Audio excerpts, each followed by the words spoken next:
Glória a Deus. Eita, Jesus. Deixaram uma caneta aqui, Edil. A paz do Senhor, queridos, amém? Vocês estão felizes com o Senhor?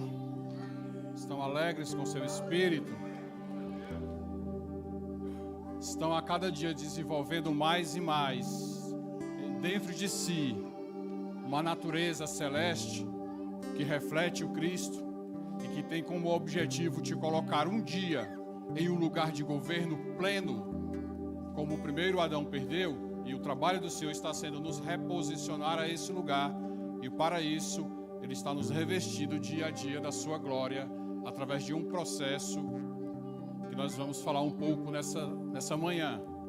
Eu quero convidar você a ficar de pé comigo, nós vamos orar um pouco, nós vamos entregar esse momento ao Senhor, não que o restante da reunião não tenha sido dele, mas para que a gente não perca de vista a verdade de que Ele está aqui, e de que Ele está no controle, e de que Ele é o Senhor desse lugar, amém? Vamos orar um pouquinho, gente, me ajuda aí, pessoal. Fecha os teus olhos, ora no teu lugar.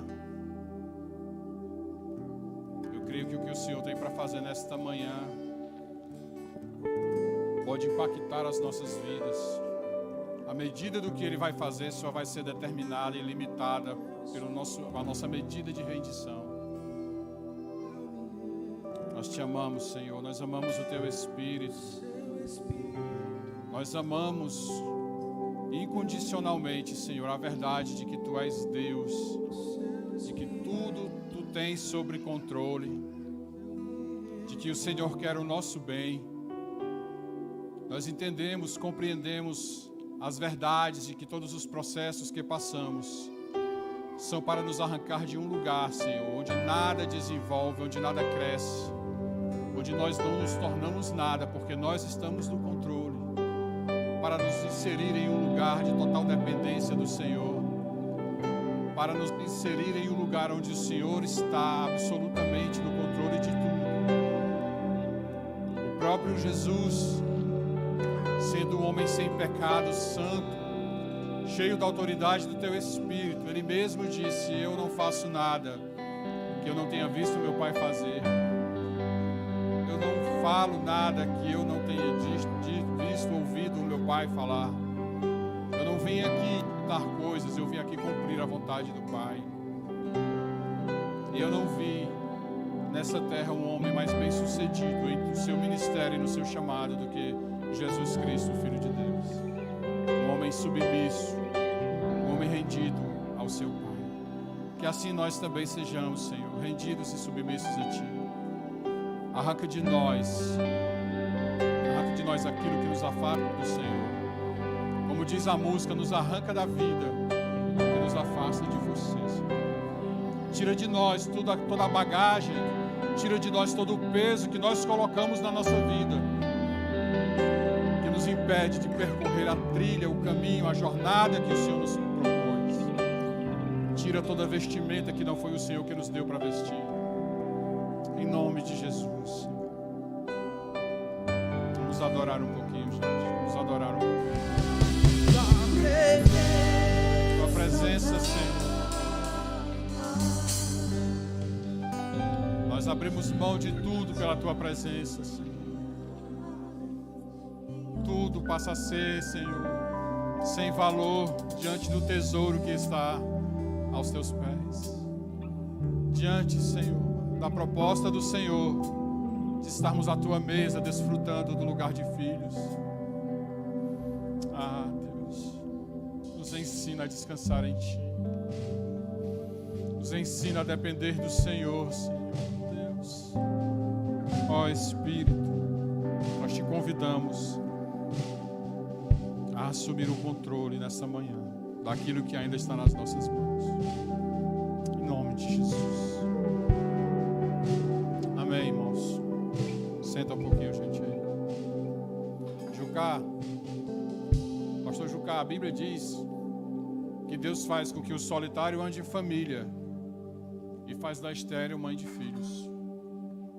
E ele pega um homem que a si mesmo, aos seus próprios olhos, não é ninguém, e coloca ele sentado com príncipes. E coloca ele dizendo para o seu senhor, o seu gestor, o seu patrão, as verdades do Senhor.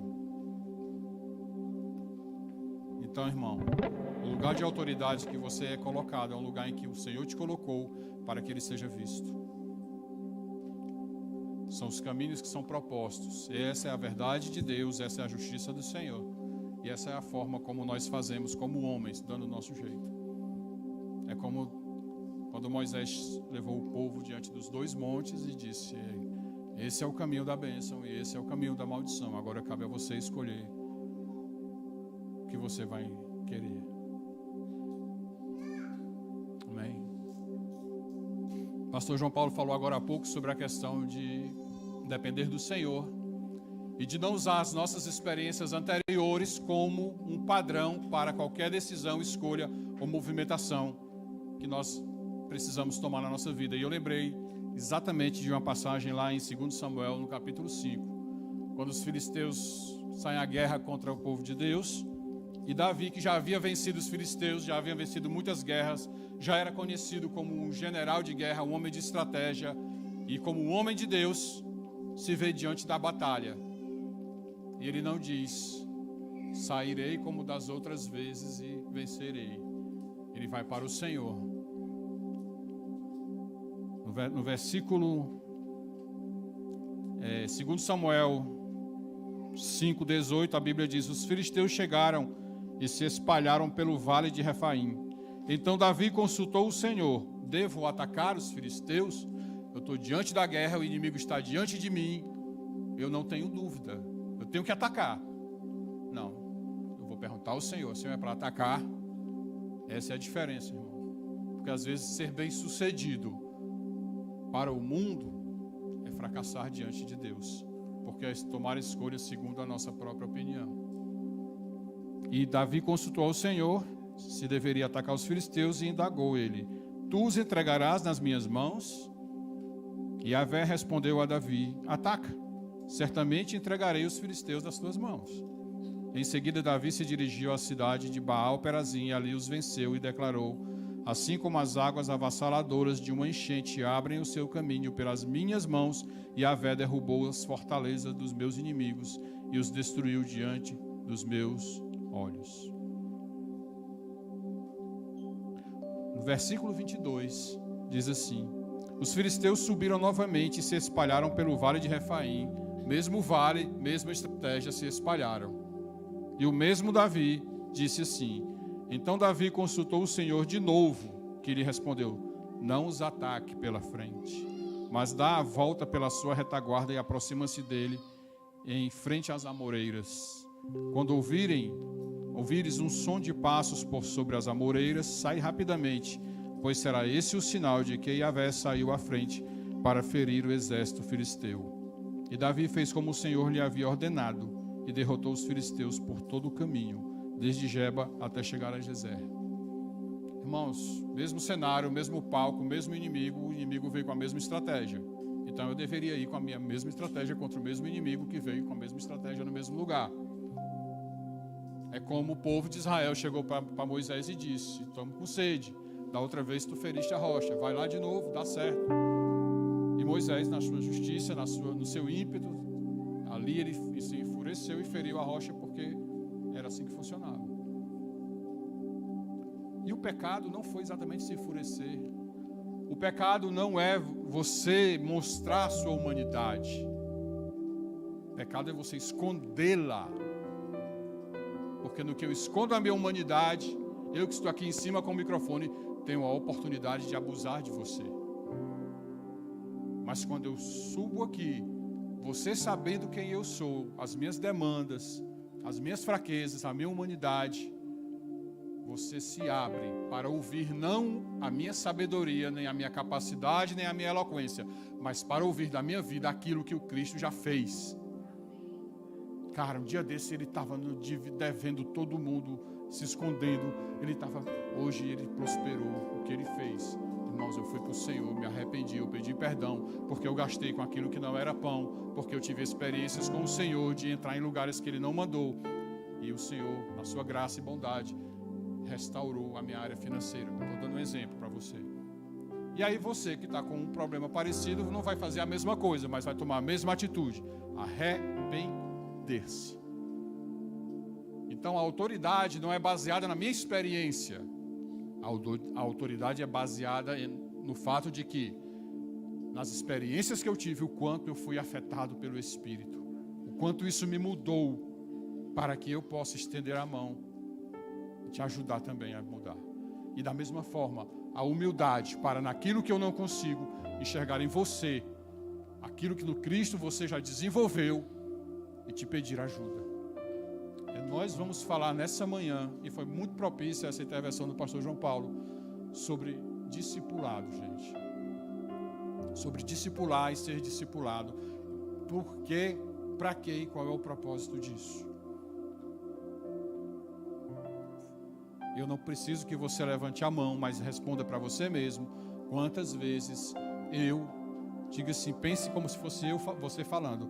Quantas vezes eu andei na minha própria capacidade, na minha própria justiça, na minha própria força, e quantas vezes eu me arrebentei.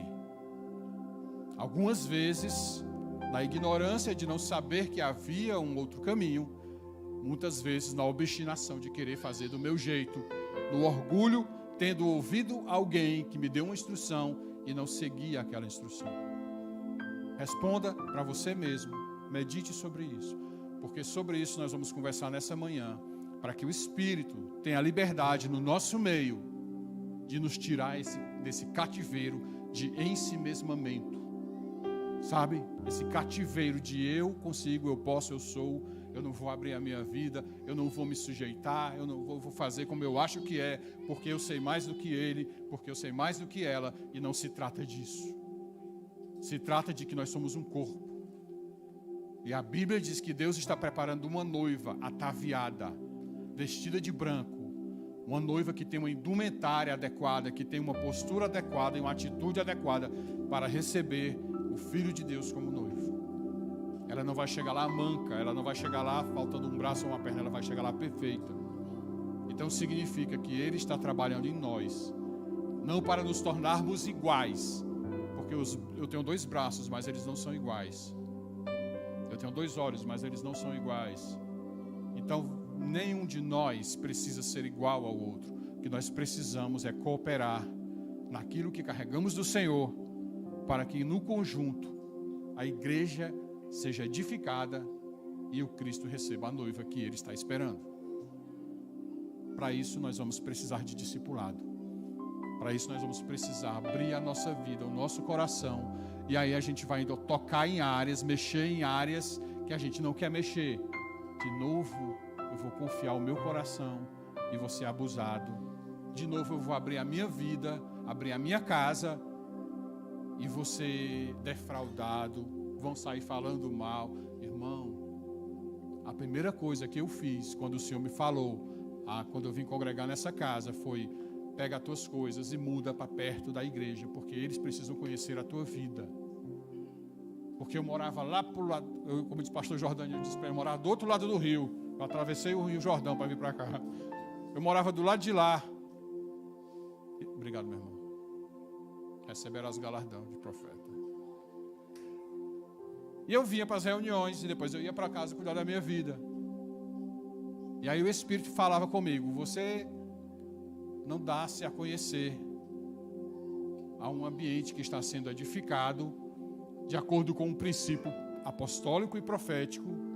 Está sendo colocado um fundamento e os homens que estão encarregados desse fundamento precisam conhecer a tua vida para te ajudar a desenvolver e você se encaixar no que eu estou fazendo naquele lugar.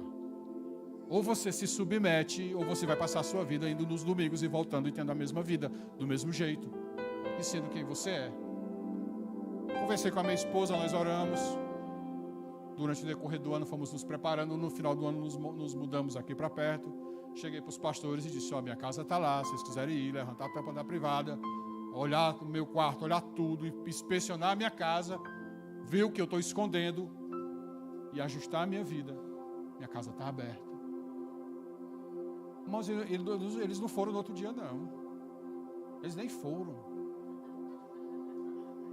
Porque até nisso, você é provado. Na perseverança de um lugar que Deus te chamou para estar. Na perseverança de um lugar que o Senhor quer te colocar. Eu tenho um chamado para ser missionário.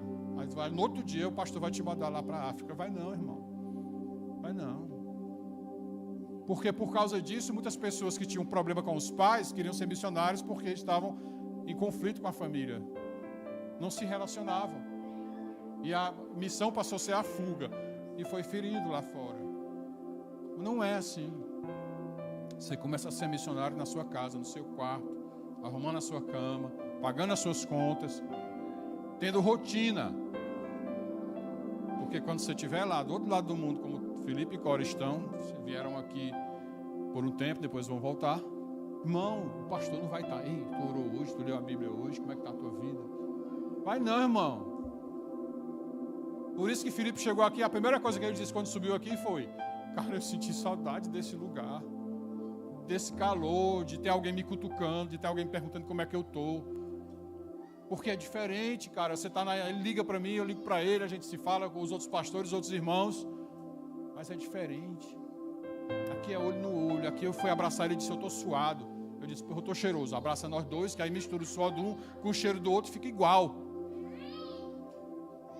O que é que a religião faz comigo? Ele está fedendo, eu estou cheiroso. Vou nem pegar para chegar perto dele. Eu não disse que você estava fedendo. O suor dele ele sua mirra, viu, irmão? Ele sua jasmim, viu? O suor dele tem aroma de jasmim. Jasmim não, mas de café tem, né, Felipe? Então o princípio é esse, cara.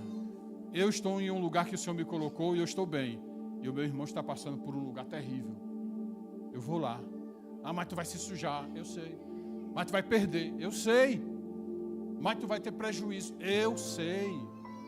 Mas o que adianta eu me proteger, ficar irretocado, ficar perfeito, sair bem na foto, botar no Instagram, e o meu irmão está lá, só um pedaço, e eu não quero ir lá porque eu não quero ficar suado. Sabe, irmãos, foi uma alegoria para demonstrar uma realidade espiritual. Só que é um processo. A salvação, Deus te salvou, levantou a mão, aceitou Jesus, Jesus, me arrependo, quero ir para o céu, aquela coisa que a gente aprendeu. É uma atitude interior, tá? Mas você não faz nada para ser salvo. A única coisa que você faz para ser salvo é dizer: Senhor, de mim mesmo eu estou perdido, mas eu entrego a minha vida ao Senhor. Pronto, acabou. Agora, conversão é um processo que leva tempo. E esse tempo é determinado pela velocidade com a qual eu vou caminhando num lugar de entrega e rendição. Eu posso passar 10 anos, irmão. Eu me converti hoje, posso passar 10 anos o Espírito me convencendo que eu tenho que ofertar e dizimar. Ou eu posso, em 10 minutos, entender isso e: Senhor, tudo é teu. Eu posso passar 10 anos me convertendo e assistindo pornografia na internet. Eu posso passar 10 minutos, na hora que eu fiz aquela oração de confissão e me arrependi, o Espírito veio, me convenceu e eu recebi aquela exortação do Espírito: Senhor, eu não quero isso para a minha vida. Isso é impureza para os meus olhos, isso é doença para a minha alma. Eu me arrependo. É um processo. Nem todo mundo é igual, nem na mesma velocidade, nem no mesmo tempo. Mas existe uma coisa em comum: você não vai conseguir só. Você não vai. Isso aí é comum a todos. Deus não trabalha com carreira solo. Até o Superman, quando viu que estava apertado, fundou a Liga da Justiça, irmão.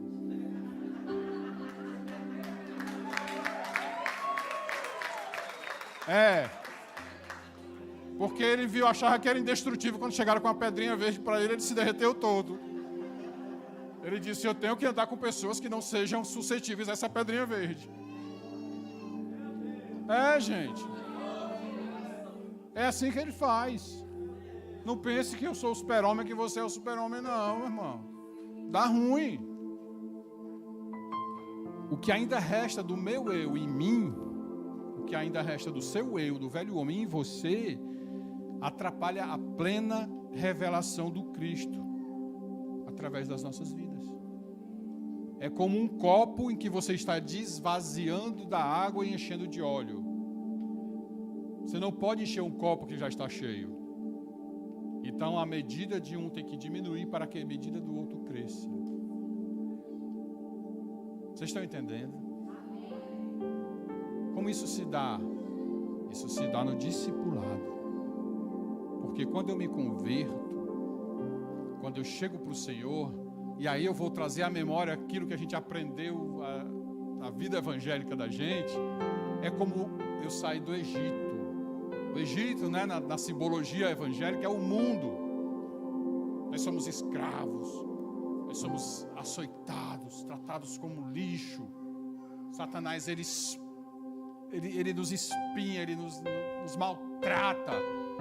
A gente está lá achando às vezes que é o bichão, na droga, na bebida, no cigarro, na prostituição, achando cheio de mulher, achando que é o cara, até que se descobre endividado, um casamento destruído, desacreditado em tudo que é lugar, rejeitado pela família, e diz que aqui tem um errado. Errado, meu irmão, é que você está como escravo. Você está no Egito, sendo açoitado pelos capatazes de Faraó. Aí essa é a alegoria que a gente faz. Aí Deus nos tira do Egito. Deus chegou para Moisés e disse: eu ouvi o clamor do meu povo. Irmão, será que o povo não estava clamando desde os 400, desde o começo, não? Vai ver clamar só agora? É porque quantos de nós, levanta a mão aqui, quem? Na primeira abordagem de um cristão que compartilhou o evangelho com você, facinho, você levantou a mão e disse: eu quero Jesus. Tem alguém? Irmão, quem estava com dinheiro na conta, com casamento em dia, com saúde, a família tudo bem, prosperando, crescendo, desenvolvendo, feliz da vida, músico fazendo sucesso, quem estava com a vida plena e disse: rapaz, eu preciso de Jesus. Alguém? Não, irmãos. Então, mesmo o povo do Egito, chegou um momento em que eles caíram em si, começaram a clamar um clamor de verdade. Começaram a dizer: Senhor, não é esse o nosso lugar. A tua palavra lá para Abraão é de que a descendência dele seria peregrina por 400 anos, mas depois o Senhor, com o braço forte, tiraria o teu povo. E aí eles fizeram as contas: 400 anos, vamos começar a clamar que chegou a hora. E aí eles foram bíblicos. E aí o Senhor disse: chegou a hora. Chamou Moisés para tirar o povo. Quem tirou o povo do Egito? Foi Deus, através de Moisés. O que o povo fez por isso? Nada. E aí eu saio, me converti e vim para a igreja ser evangélico. Glória a Deus, o pastor veio pregar, o louvor veio tocar, eu chorei. Né? A minha vida, a minha conversão, eu chorava o culto todo. Eu vim de frustrações na minha vida, que eu, Senhor, eu cansei, eu não aguento mais, faz do teu jeito, eu me rendo a ti. Essa foi a minha oração. E aí eu disse: Senhor, fala comigo, diz uma palavra. Peguei uma Bíblia, eu comprei uma Thompson, irmão. Comprei uma Thompson, fui na casa da Bíblia lá no centro, voltei no ônibus, Gênesis 1, capítulo 1. Eu estava com tanta fome, gente, que eu lia 10 capítulos por dia. Toda noite, antes de dormir, eu me ajoelhava na cama e lia de joelho 10 capítulos por dia. E quando eu chegava lá, Salmo 119, eu, meu Deus, é ele mais 9. Quando era aquele salmo pequenininho, eu dormia cedo. Quando eram os grandes. Mas foi um processo. Foi um processo. E aí eu disse: Senhor, eu não aguento, fala comigo, fala alguma coisa, eu preciso ouvir a tua voz. O pessoal fala que a gente ouve o Senhor, lá no culto, o pastor diz que a gente ouve. Eu quero ouvir. Eu estava indo para os cultos, mas não tinha feito uma decisão verdadeira. E nesse dia eu fiz. E aí eu abri a minha Bíblia, Jeremias capítulo 45. Bota aí, irmão. Qualquer tradução. É porque ele me perguntou qual era a Bíblia que eu vou, né, para ficar igual, que eu vou ler com o que você vai ler. Mas qualquer tradução serve. Jeremias 45. A primeira palavra que o Senhor falou para mim quando eu me converti. Enquanto ele bota aí, eu vou procurar aqui. Botou? Jeremias narrava, Baruque, que era o seu auxiliar, escrevia, né, as profecias para depois entregar para o destinatário, geralmente os reis. E nessa fase, Baruque estava passando por um estreito. E eu era o Baruque da vez. E aí, Jeremias 45 diz: palavra que o profeta Jeremias falou a Baruque, filho de Nerias, quando este, Baruque, escrevia num livro as palavras ditadas por Jeremias, no 4º ano do reinado de Jeoaquim, filho de Josias, rei de Judá. Assim diz o Senhor, Deus de Israel, a respeito de você, Baruque. Você disse: ai de mim, porque o Senhor acrescentou tristeza ao meu sofrimento. Estou cansado de gemer e não encontro descanso. Diga-lhe o seguinte: assim diz o Senhor: aquilo que eu construí eu vou demolir, aquilo que eu plantei eu vou arrancar, e isto em toda a terra. E você está buscando coisas grandes para si mesmo? Não faça isso, porque eis que trarei mal sobre toda a humanidade, diz o Senhor. Mas a você darei a sua vida como despojo em qualquer lugar para onde você for. Amor, meu irmão, eu vou dizer uma coisa para você. Eu disse amor porque como você está falando com a minha esposa, não está aqui hoje. Meu irmão, a vontade que Senhor, essa não valeu o nome da outra. Eu fui entender, eu liguei para o pastor que é o meu pai na fé, que estava me evangelizando, para que ele me explicasse, né, o que Deus queria dizer. Isso aí também não me ajudou muito, não. Ele disse: meu irmão, é o seguinte, ó, deu ruim para o teu lado. É confiar no Senhor, se lançar nele e deixar que ele te conduza por um processo que você precisa passar para se tornar quem você precisa se tornar. Não foram com essas palavras, mas foi mais ou menos isso. E eu disse: né? Perdido por um, perdido por mil, vamos lá. Irmão, me lancei no Senhor e comecei um processo. E no outro dia eu não era o cara mais crente do mundo, eu continuava com os meus defeitos. E eu não tinha o que você tem hoje. Uma palavra de andar na luz, de comunhão, uma palavra de mesa, de relacionamento, de vida na vida. Eu não tinha, não. Eu tinha um discipulado de recém-convertido, que depois era o batismo, e depois você sentar no banco para vir de domingo em domingo. E o acesso a um gabinete, a um pastor, era um negócio complicado naquela época para mim. Então, cara, foi difícil, foi um terreno árido. Por que eu estou compartilhando isso com você hoje? Para que você não precise passar por isso. Para que você saiba que eu sou imperfeito, João Paulo é imperfeito, o Arthur é imperfeito, o Cleiton é imperfeito, todos nós somos cheios de defeito. Mas nós temos uma coisa em comum. A gente não esconde isso de ninguém. Na minha imperfeição, a imperfeição dos pastores dessa casa, dos líderes de pequeno grupo, do pessoal do louvor, na nossa imperfeição, nós estamos dizendo: Senhor, ajuda nós. Não melhora na gente não, que a gente não quer melhorar não, a gente quer morrer mesmo. Melhorar é você vai alugar uma casa, você chega lá, a casa está toda pintada. Aí você entra na casa, alugou a casa, quando você vai ver, descasca a parede, cai tudo. A torneira não funciona, as tomadas não funcionam. Por quê? Porque a imobiliária, ela melhorou a casa para alugar. E Deus quer fazer uma reforma em nós. Deus quer fazer uma reforma em nós. E pode ser até que Ele precise demolir a casa. Começar de novo. Porque foi começada sem ser o fundamento correto. Ela foi iniciada sem o fundamento verdadeiro. Então no Egito ele se revelou. Êxodo 3,15 fala, bota aí Êxodo 3,15, vaso. Agora eu quero a King James atualizada, tá?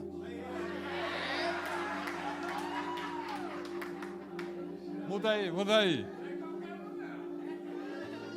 É porque a King James atualizada faz uma coisa que as outras não fazem. Disse Deus ainda mais a Moisés. Deus apresentou-se a Moisés para tirar o povo do Egito. E aí Moisés, mas eu vou dizer quem mandou? Qual Deus? Os 300 do Egito? Quem eu vou mandar? Os deuses dos cananeus? Aí ele disse assim: disse Deus ainda mais a Moisés: assim dirás aos filhos de Israel: Yahvé, o Deus de vossos antepassados, o Deus de Abraão, o Deus de Isaque, o Deus de Jacó me enviou até vós. Esse, pois, é o meu nome eternamente, e assim serei lembrado de geração em geração. Ele disse assim: prazer, Yahvé, eu sou o que sou. Esse é o meu nome. E para você, isso basta. Me conhecer mais profundamente vai demandar um processo. Por enquanto, é isso. É tanto que Moisés, quando disse assim: Senhor, não vou sair daqui se o Senhor não for. Aí Deus disse: não, eu vou mandar dinheiro aí, eu vou fazer um Pix. Não, Senhor, o Pix é legal, mas eu quero o Senhor também. Aí Deus disse: tá bom, cara. É porque porque assim, se eu for, eu vou matar vocês. Vocês não estão preparados para esse lugar de relacionamento. Aí Moisés, Senhor, eu quero ver a tua glória. Moisés, o que vai dar para ver vai ser as costas. Mas se você perseverar no processo, e esse Moisés sou eu e você, se você perseverar no processo, você um dia vai me ver frente a frente. A Bíblia diz que Moisés entrava no tabernáculo, na tenda da congregação, e falava com Deus frente a frente, e Deus falava com ele como amigo. Isso é uma simbologia, ainda que seja uma realidade, mas para nós isso é uma simbologia do que o apóstolo Paulo disse. Hoje eu conheço em parte, e a medida que eu tenho é parcial. Mas vai chegar uma hora, meu irmão, que eu vou conhecer tanto ele como ele me conhece. Você já imaginou? O Deus que te conhece, que te formou no ventre da tua mãe, o Deus que sabe dos teus pecados antes de você pecar, e já te perdoou antes de você pecar, porque ele já te amou, porque quando ele olha para você, quem ele vê é você revestido de Cristo. Esse Deus que te conhece desse jeito, está te conduzindo por um processo hoje que um dia vai te levar a um lugar em que você vai conhecê-lo face a face. Jesus, ministrando aos seus discípulos, disse muitas coisas fortes sobre conhecer o Pai. Aí Filipe chega e solta uma. Senhor, rapaz, se o Senhor mostrar o Pai para nós, está bom demais, isso nos basta. Aí Jesus, com muito amor, Filipe, eu estou há quanto tempo andando com vocês? 2 anos, 3 anos? Como é que você diz um negócio desse para mim, Filipe? Cara, quem me vê, vê o Pai. E Jesus não estava falando porque eu sou o Deus Yahvé encarnado. Não, essa coisa sobrenatural. Ele estava dizendo assim, cara, você não consegue ver o Pai, não consegue ver Deus, não consegue ver Ele através da minha vida? O cara está precisando de colírio. É como eu chegar para o pastor Vitor, abrir o coração com ele, ele me dá uma instrução, e eu dizer assim, não é de Deus não isso aí. Por quê? Porque eu olhei ele com os olhos do homem. É um menino desse aí, tem idade de ser meu filho. Eu olhei ele com os olhos do homem, com os olhos do homem a gente se equivoca, meu irmão. Agora, se eu olho com ele, enxergando a medida do Cristo que ele já desenvolveu, chego para ele e digo, Vitor, cara, meu irmão, lá em casa está assim, eu estou assim. Ainda que eu seja um homem de 52 anos, com um filho de 21, com uma filha de 18, e ele seja um homem que o filho dele ainda está no ventre da mãe, sendo gerado. Mas eu chego para ele e abro o coração. E com muita graça ele compartilha aquilo que, a medida que ele tem do Senhor. E isso me edifica. Porque se eu chegar num lugar de soberba, irmão, achando que é por experiência, achando que é porque por estrada, quilometragem rodada, eu vou me dar mal. Se o próprio Davi, quando ia para a guerra, Senhor, como é que eu vou dessa vez? Eu vou ou não vou? E se eu vou, como é que eu vou? O cara que era perito na guerra perguntava a Deus toda a vida que ia, por que é que eu acho que eu, que sou um Zé Mané, que não calço nem a chinela do Davi, vou querer tomar decisão baseada nas minhas experiências? Irmão, aqui para nós, 90% das minhas experiências deram ruim. As que deram boa foi o Senhor, pela graça dele. Você está rindo porque não é você. Está se identificando, né, Camila? Olha aí, Jesus, obrigado. Bem que o Senhor disse. Gente, quando eu caminho, quando eu me relaciono, quando eu me dou a conhecer, eu encontro no outro uma medida do Cristo que eu não tenho. E o outro, com muita graça, vai encontrar em mim medidas de mim que precisam sair. Porque eu chego cheio de mim mesmo. Quem já chegou aqui, agora aqui é só um exemplo, quem já chegou pastor nessa casa, de outro ministério, a primeira coisa que fez quando sentou com, na época lá, o pastor Jordânio, Berg e João Paulo, foi apresentar o currículo. Foi, não, pastor João Paulo? Não, mas porque lá eu era líder de casais. Irmão, não é assim. É legal, foi um tempo, foi edificante, fizemos muitas coisas para o Senhor. Muitas das coisas que fizemos para o Senhor foi para nós mesmos, a verdade é essa. Mas hoje o que nós estamos fazendo? Nós estamos nos sujeitando à vida, sendo examinados uns pelos outros, para que pela graça do Senhor, a gente possa sair desse lugar do Egito e ir para a próxima fase do videogame. A próxima fase do videogame é Babilônia. Porque na Babilônia, Deus não vai lá tirar e destruir a Babilônia, não. Ela só vai cair no final, né, em Apocalipse. Mas ele diz para você, filho, sai daí. Vou dar favor. A Bíblia levanta Ciro. E Ciro disse, olha, quem for do povo de judeu aí, os hebreus, quiser ir, pode ir. Vai ter financiamento, vai ter Minha Casa Minha Vida, vai ter tudo que você quiser. Podem ir, vocês estão livres. Vocês podem voltar e reconstruir, porque o Senhor falou comigo. Isso foi o ímpio dizendo, né? Você estava mentindo, eu não sei. Eu sei que funcionou. Deus me deu ordem para que eu favorecesse vocês para voltarem para a terra de vocês e reconstruírem na Jerusalém. Aí Esdras, Neemias, aquela galera toda, né? Zorobabel, os caras de ponta do Senhor foram. Mas, meu irmão, mas dos milhões que foram levados cativos, milhares voltaram. Por quê? Porque muitos já tinham constituído família na Babilônia. Já tinham aberto seu comércio, já tinham prosperado, já tinham criado uma vida, vínculos. E quando o cara fez as contas, ele disse, rapaz, não vou não, vou ficar aqui.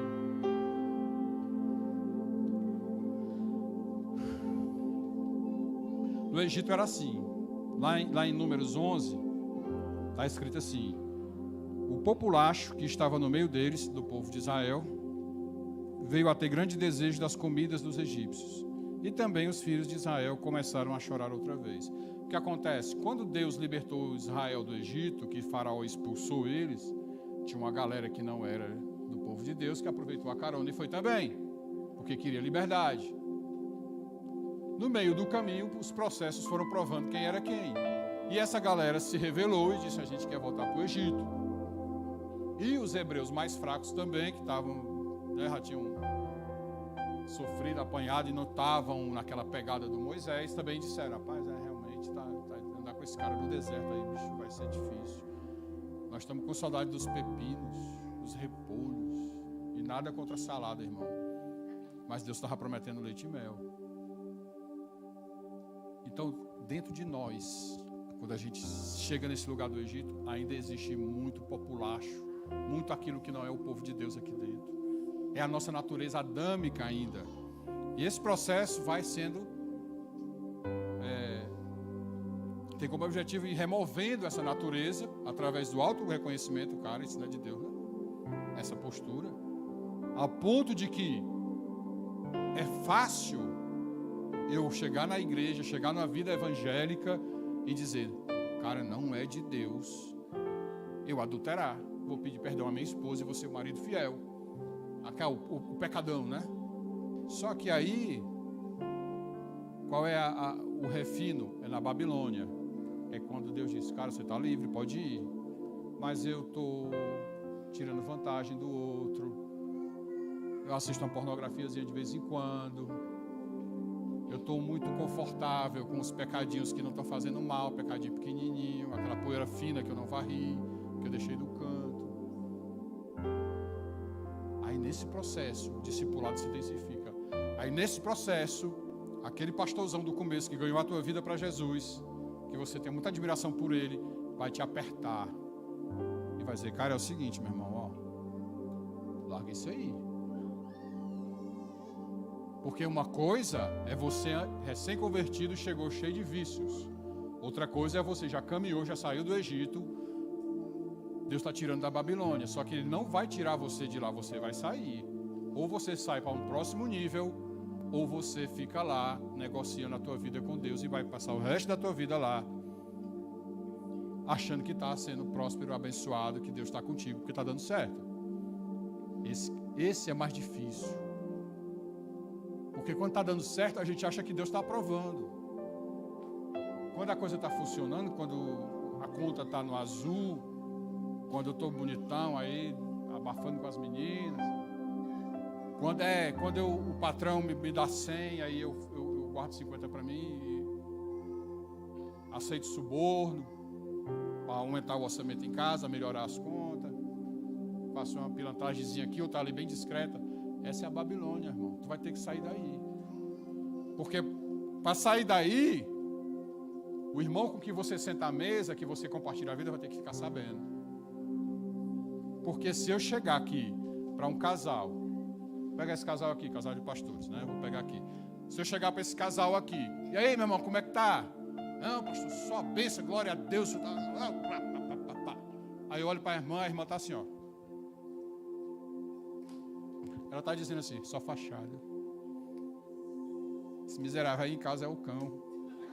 É isso que a esposa está dizendo, irmão. Não, pastor, porque assim, ó, sabe, eu estou com a pegada aqui de 3 dias subir o monte, 4 dias descer no vale, 5 dias eu nadar, inventar uma coisa. Aí a mulher olha, não paga nem as contas lá em casa, quem paga sou eu. Tira nem o lixo. Quando está de folga, ganha o mundo, vai, só chega, não me dá atenção, eu quero falar, não consigo falar com ele, que ele não me ouve, eu estou no celular. Sabe, então isso aí é fácil do pastor perceber. É fácil, porque a esposa denuncia. E é fácil de tratar. Esse meu irmão, cara, tá mais nesse lugar, não, bicho. Vamos acordar. Aí o irmão, vixe, pastor, é mesmo? Tá. Aí vai lá e vai desenvolvendo. Só que na Babilônia, no nível Babilônia, de madrugada ele está na pornografia e ela está dormindo. Ele chega 1 hora atrasado mais do trabalho, porque ele passou no motel com a colega do trabalho. Lá no trabalho tem um cara que está precisando de dinheiro, ele empresta com agiotagem, a juros, o cara. Ele disse para o patrão que recebeu 100, ele recebeu foi 120, ficou com 20 e guardou 100. Aí isso aí é aquele pozinho, aquele pecadinho fino, que é o mais difícil de tirar, irmão, que ele não fala para ninguém. Só que no lugar da mesa, no lugar da comunhão, se ele não abrir o coração, não disser isso, essa comunhão, essa mesa não vai levar ele para lugar nenhum. Não vai. Eu tenho mesa com o meu pastor toda semana. Está com quanto tempo? Está com 1 ano. Você continua sendo o mesmo cara. Cancela essa mesa. Tu está gastando o tempo do teu pastor e está se enganando. E o pastor está lá, tentando fazer com que o cara, meu irmão, tira a roupa logo, mostra quem você é, tira essa máscara, e o cara está lá pintando e tal. A esposa até acredita, porque aí o pastor já não tem aquele olhar da esposa estar triste, ela já está alegre, porque ele está botando dentro de casa, ele está dando atenção a ela, mas ele está com as pilantras por fora. Aí nesse lugar da Babilônia, é que o Senhor diz, cara, você tem que sair daí. Vomita o que você não está dizendo para ela. Vomita aquilo que você não diz para ninguém, que nem a tua mãe, nem teus irmãos, nem tua família sabe, nem teu pastor. Bota para fora. Não, mas aí minha reputação vai para o lixo. A sua reputação precisa ir para o lixo, irmão. Porque se você dá maior valor à sua reputação do que o seu relacionamento com Deus, você está equivocadamente indo para o inferno. Porque o que é melhor? Eu tenho uma má reputação diante dos homens porque falaram mentiras sobre mim e eu estar bem com o Senhor porque eu sou verdadeiro com Ele, ou os homens darem tapinha nas costas, me convidarem para as suas festas, para os seus lugares, e eu me relacionar bem com eles, e diante do Senhor Deus dizer, está reprovado. Está reprovado. Apóstolo Paulo, Gálatas 1:10, sirvo eu a Deus ou aos homens, ou procuro agradar a Deus ou agradar aos homens? Se eu procurasse agradar a homens, eu não conseguiria, não poderia ser servo de Deus. Porque quando ele fala os homens, ele está falando desse tipo de relacionamento. Obrigado. Procuro o louvor dos homens ou a aprovação de Deus? Ou estou tentando ser apenas agradável às pessoas? Se ainda assim estivesse buscando agradar a homens, não seria servo de Cristo. Porque não vai chegar uma hora que vai dar conflito. Que eu vou precisar dizer uma verdade para o irmão e eu não vou querer ofender. Mas, irmão, desculpa, você vai ficar ofendido. Tem irmão que chegou para mim com uma história muito tempo atrás. E, porque, irmão, acho que eu nem era pastor, não sei. Eu vi um anjo e tal. Meu irmão, para. Ah, você não acredita? Não, eu acredito que anjo existe, eu acredito. Eu não acredito que você viu. Porque um cara que anda no nível de relacionamento, de casamento que você anda, não pode estar vendo um anjo. Mas você viu, foi um anjo disfarçado de Satanás disfarçado de anjo de luz. Não, pastor, eu sei, cara. Deus não se contradiz. Conta aí a tua história. Não, porque o anjo viu e diz que vai abrir a porta. Ele disse, pronto, meu irmão. É isso mesmo. Você viu o que o teu coração queria ver. A aprovação de Deus diante de um coração que, se você revelar, você vai ser reprovado. E para não revelar, você inventa uma coisa dessa. Então, irmão, você vai ser ofendido. Pastor, no relacionamento eu vou ser frustrado? 99,9% das vezes vai. Até que você desenvolva um lugar em que você entenda que não é sobre você, que não é sobre a sua vontade, que não é sobre a sua justiça própria, que não é sobre o que você pensa, como você acha que deve ser. Até que você pare e diga assim, então, já que eu estou tudo errado, como é que Deus pensa a respeito disso? Aí a gente vai começar a conversar. Aí a gente vai começar a caminhar e a desenvolver. Porque eu andei equivocado até hoje, construindo algo, achando que o Senhor estava comigo nessa edificação. E eu descobri que era uma torre de Babel. Era um esforço meu de alcançar algo que Deus quer me dar, mas através da sujeição e não do meu próprio esforço. E Babel nada mais é do que eu querer o que Deus quer me dar do meu jeito. Foi o que a serpente falou para Eva. Não, irmão, se você começa e você vai conseguir o que Deus quer, sem precisar se sujeitar a Deus. É tipo assim, meu filho, vou usar o exemplo aqui do meu filho, diz, pai, eu quero comprar uma moto. Digo, filho, vamos caminhando, vamos, né? Você está na faculdade, daqui a pouco vai chegar uma oportunidade, você vai ter um emprego, juntar um dinheiro, eu dou apoio. Não, pai, eu quero comprar a moto amanhã. Mas amanhã você não tem dinheiro para comprar. Não, mas será que... Isso aí é só fictício, tá, gente? Pedro não é assim, não. Estou usando ele como meu filho porque estou trazendo para mim o exemplo só. O senhor não compra não a moto para mim? Eu disse, cara, mas tem coisas que o pai já não faz mais pelo filho, porque precisa que ele entre num lugar de desenvolvimento, de maturidade, que dão a ele a responsabilidade, a consciência, né, para se envolver com aquilo. Se eu comprar a moto, depois eu compro o carro, depois eu compro a casa, depois eu arranjo a esposa, depois eu caso ele, depois eu sustento ele a vida toda. Então, espiritualmente, nós somos, como cristãos, muitas vezes assim. A gente vem para a igreja fazer a nossa vontade, ouvir o nosso louvor. Quando o louvor não é o que a gente quer, a gente nem se levanta. Quando é aquela música que a gente arrupia, a gente se levanta. Gente, eu estou mentindo? Toca aquela. Aí vixe, meu irmão, porque é o que dispara o emocional. Eu vou ser bem sincero com você. Vou usar um exemplo prático, tá? Toca uma música que quando toca todo mundo pula, porque ela traz, ela é pecado, não é isso. Aí eu toco uma música que passa assim, 10 minutos dizendo, porque tu és santo, porque diante da tua presença toda a glória manifesta. Inventa um refrão aí e fica repetindo isso 10 minutos. Você senta. Você cansa de ficar repetindo a mesma coisa, mas você não meditou no aquilo que está sendo dito. Você não pensou que nós estamos caminhando em um entendimento cristão, bíblico, em que tudo diz respeito a mim, a minha vontade, e eu preciso abrir mão disso e estou caminhando para um lugar em que Ele, o Cristo, o Senhor, Ele está no centro, que tudo diz respeito a Ele. Então, é melhor eu cantar aquela que eu me arrepio, ou cantar durante 10, 15, 20 minutos, tu és santo, tu és santo, tu és santo, toda a terra está cheia da tua glória.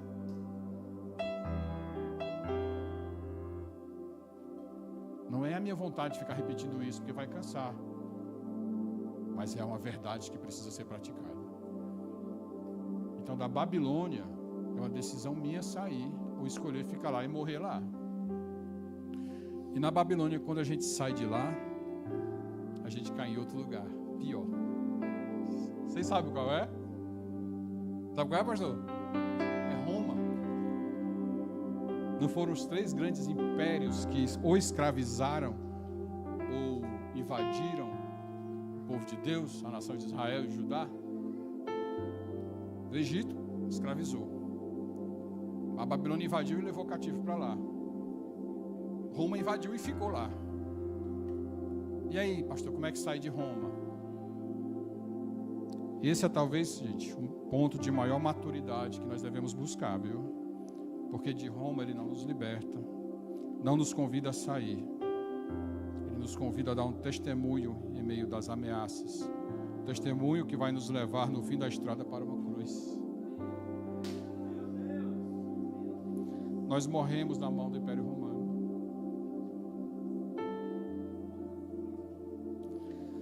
No Egito nós somos fracos, mas ele é forte. Ele aparece para Moisés de costas. E a de costas é uma postura de quem está indo assim: vem atrás de mim, vem me seguindo. Nós vamos passar por Babilônia, depois nós vamos para Roma e lá nós vamos morrer. Na Babilônia nós estamos bem, mas ele manda deixar. Cara, tá bem, tá funcionando, tá dando certo, mas não é a minha vontade para a tua vida. Porque nesse lugar você está ainda com coisas que não são coisas do meu espírito. E nós nos acostumamos com o pecado.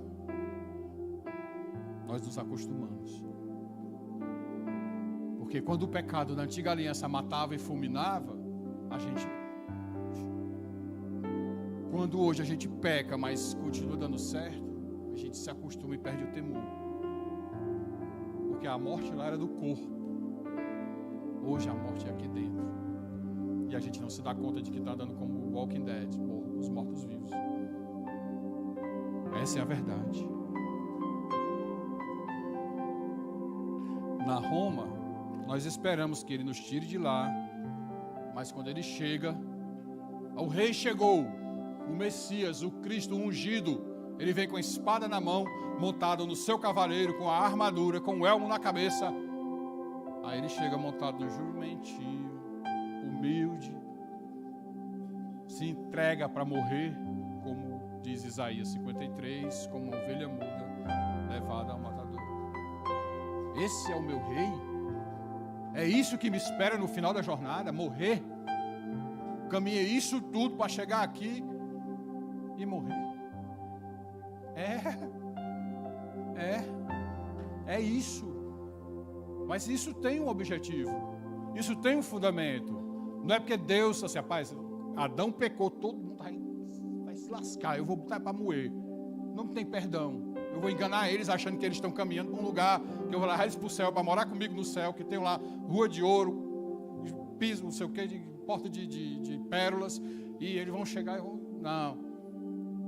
Irmãos, tem um objetivo. Essa morte tem um objetivo.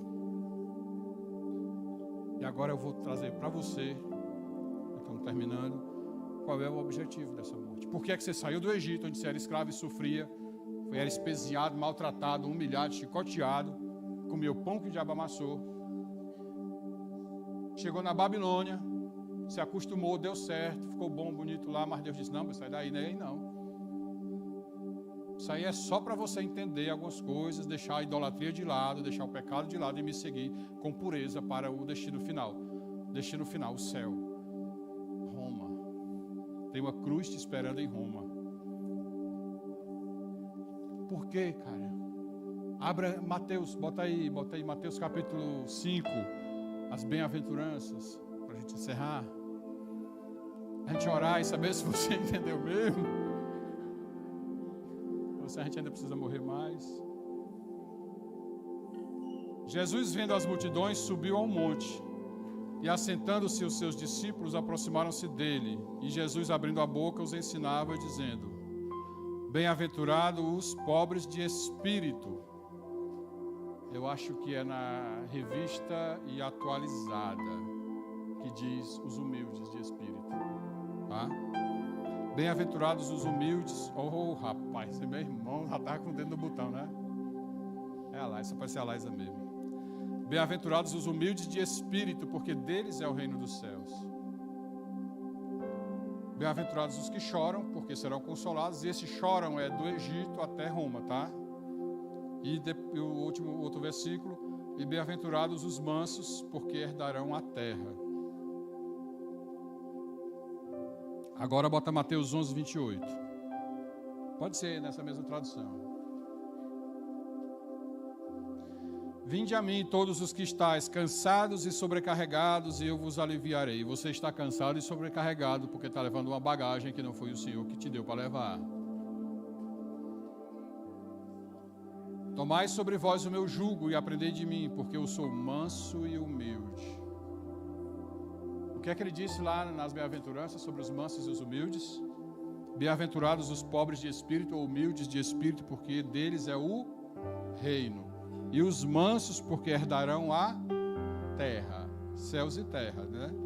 E aí ele diz assim: somai sobre vós o meu jugo e aprendei de mim, porque eu sou manso e humilde de coração, e achareis descanso para a vossa alma. Agora coloca lá no finalzinho, Mateus 28, 18. Como ele nos conduz do Egito para a cruz, para Roma, para uma morte que hoje vai fazer sentido para você. Jesus, aproximando-se, falou que ele já ressuscitou e apareceu aos seus discípulos. Toda autoridade me foi dada no céu e na terra. Vamos, eu não sei se você entendeu não, vamos lá. Mateus capítulo 5, versículo 3. Bem-aventurados os mansos de espírito, porque deles é o céu. Bem-aventurados os mansos, porque herdarão a terra. Aprendam de mim que sou manso e humilde. Aí lá no final, no 28, pode deixar no 28 lá no finalzinho. No 28, 18. Jesus, aproximando-se, falou-lhes, dizendo: toda a autoridade me foi dada no céu, onde eu sou manso, onde eu sou humilde, e na terra, onde eu fui manso.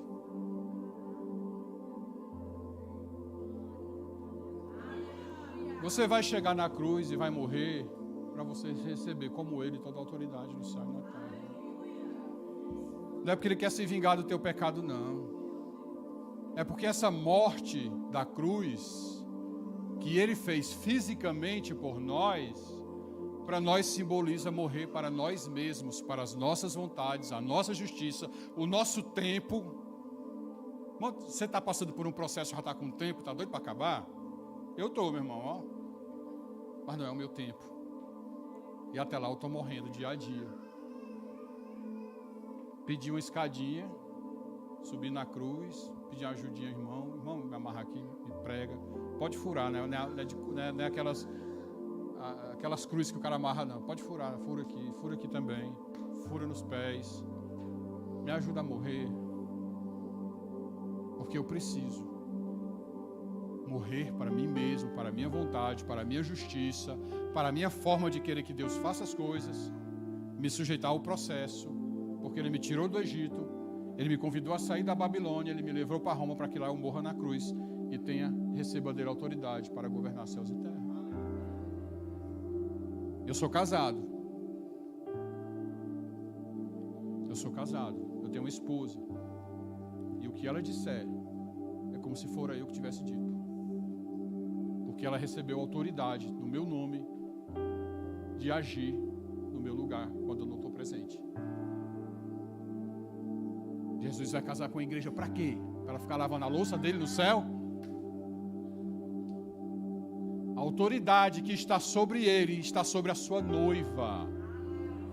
E exercer de uma forma plena essa autoridade significa passar por esse processo, até o processo em que você morreu, como diz o Tiririca. Até o apóstolo Paulo, lá em Gálatas 2:20, diz: cara, eu já não vivo mais, mas Cristo vive em mim. E essa vida que hoje eu vivo nessa terra, nesse corpo, eu vivo pela fé no Filho de Deus que me amou e a si mesmo se entregou. Eu encerro aqui nessa manhã, mas eu te convido, se você está se congregando nessa casa já há mais de 6 meses, a quem está de 6 meses para cá, não, vou encerrar e te passo. A quem está de 6 meses para cá, fica tranquilo, você está na franquia.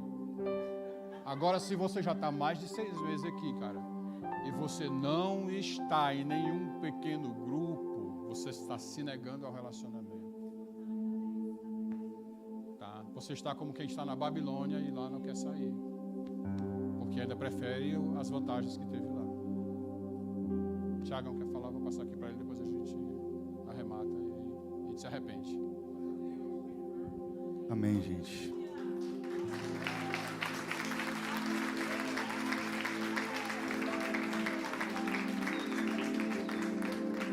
Bom dia, igreja, paz. Só pedi o Black para cortar ali, porque é um papo de casa. Nada contra os irmãos que estão vendo pelo YouTube, mas Uma conversa aqui para os mais de perto. Se encontre com Ele. Deixe ser tocado.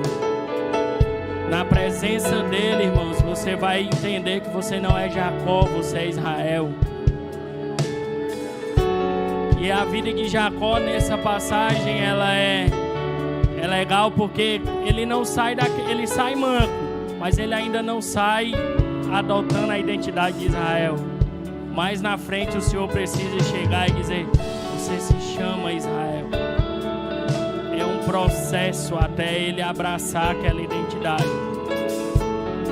E tem um ambiente preparado nessa manhã. Tem um ambiente de encontro preparado, sendo preparado desde o início. E se você nessa manhã sente que precisa ser tocado, que precisa iniciar um processo para encontrar a sua verdadeira identidade, se você se sentir à vontade, vem aqui na frente.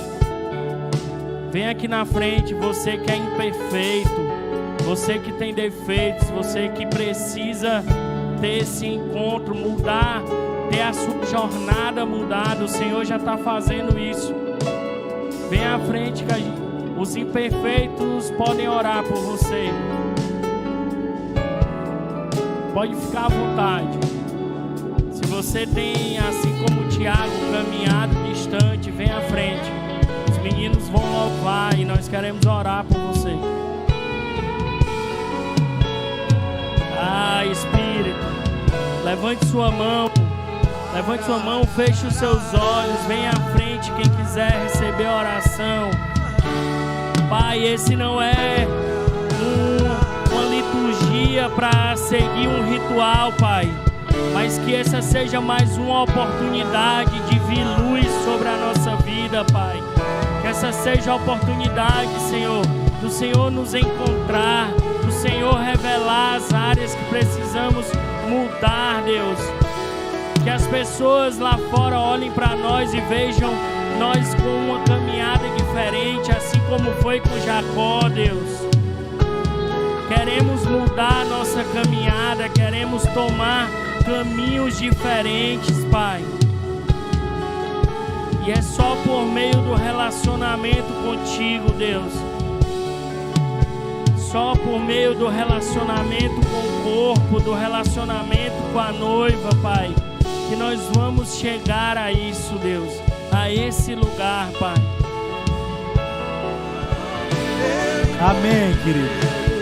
Deixa eu falar uma coisa aqui para você.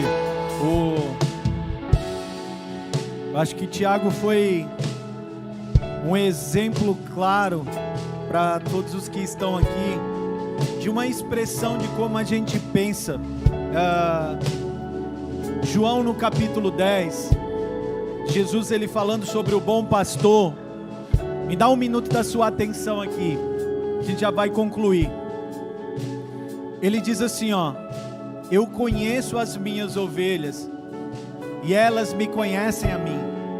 Sabe o que Jesus estava dizendo?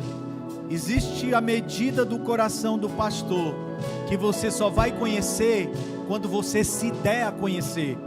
Porque quando você se der a conhecer, você vai ver como vai ser a reação do pastor mediante aquilo, a verdade que você deu. Hoje o que o Tiago fez aqui foi, ele podia ter feito isso quando terminasse, procurado a gente, mas eu acredito que ele foi direcionado pelo Espírito para que ficasse como um exemplo claro. A gente não veio aqui cobrar quantas vezes ligou e ele não atendeu. Ninguém ali está dizendo para ele, cara, mas é porque eu mandei mensagem demais, você não respondeu. Não, diante do reconhecimento, cara, eu pequei, eu me arrependo e quero mudar a rota. Irmão, não tenho mais o que dizer. Agora é abraçar e dizer, cara, então vamos retomar junto a caminhada, porque ele já reconheceu. Agora deixa eu dar mais um ponto aqui para você. O próximo passo, se o Tiago não tivesse encontrado esse lugar de arrependimento, era ele encontrar no meio da igreja a justificativa para ele ficar longe. E esse é o ponto onde muitas pessoas hoje estão vivendo. Elas se isolaram, buscaram o seu próprio interesse e encontraram um meio de culpar a igreja pelo isolamento que elas estão vivendo. Então, glória a Deus por essa postura e essa ação de dizer, cara, fui eu, foi por causa da busca pelos meus próprios interesses, mas eu me arrependo. Então, meu querido, isso é geral, não é porque o Tiago faz parte da liderança de jovens, não é porque o Tiago não, é porque o Tiago foi alguém que teve a postura de dizer, cara, eu quero retomar, eu quero corrigir o curso, eu quero refazer a rota e caminhar para o lugar correto. Amém? Nós estamos de braços abertos, irmãos. A mesa, ela está estendida. Existe lugar à mesa. Acesse esse lugar. Como o pastor Cristiano disse, né? Tem irmãos que ainda estão no período da carência, né? Chegaram agora, estão ainda se encontrando e tal. Mas se porventura você é um irmão que já está aqui há mais tempo, irmão, se lance nesse lugar. Se lance nesse lugar. Amém? Deus abençoe, querido. Que a shalom de Deus, que a paz perfeita de Deus, que a paz que excede a todo entendimento esteja sobre você, conduzindo você e guardando o seu coração e a sua mente em Cristo. Amém? Glória a Deus, glória a Deus.